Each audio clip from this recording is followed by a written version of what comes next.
Korido at buhay na pinagdaanan ng tatlong prinsipeng magkakapatid na anak ng Haring Fernando at ng Reyna Valeriana sa Kahariang Berbania.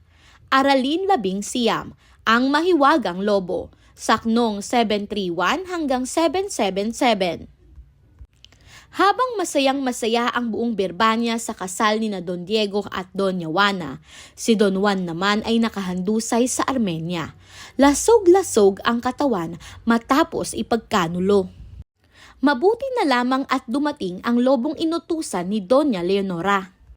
Kumuha ito ng mahiwagang tubig sa ilog Jordan.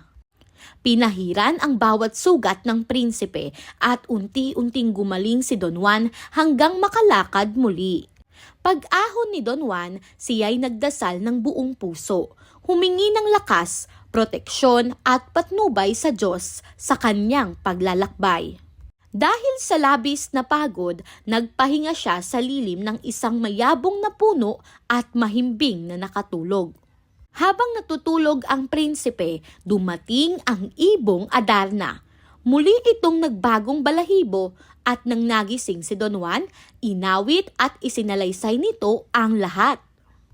Isiniwalat niya ang buong kataksilan na ang magkapatid ang nagputol ng lubid at iniwan siyang mamatay. Isinalaysay ang kasinungalingan ni na Don Pedro at Don Diego na sila raw ang pumatay sa serpiente at nagligtas sa dalawang prinsesa.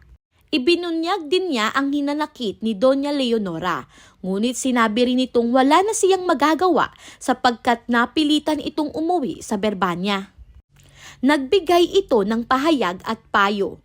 May bagong kapalaran na naghihintay kay Don Juan. Huwag na niyang alalahanin si Doña Leonora. May mas karapat-dapat na pag-ibig sa unahan. Ang prinsesang si Maria Blanca, higit na mabuti at marangal. Matapos umawit ng ibon, lumakas ang loob ni Don Juan. Muli siyang naglakbay, dala sa isip ang pangalang Maria Blanca at unti-unting nalimutan ang pait na iniwan sa kanya ng nakaraan. Tanong: kung ikaw ang nasa kalagayan ni Don Juan, makikinig ka ba sa payo ng ibong Adarna na kalimutan ang nakaraan at magsimula muli? Pangalawa, ano ang mas mahirap gawin?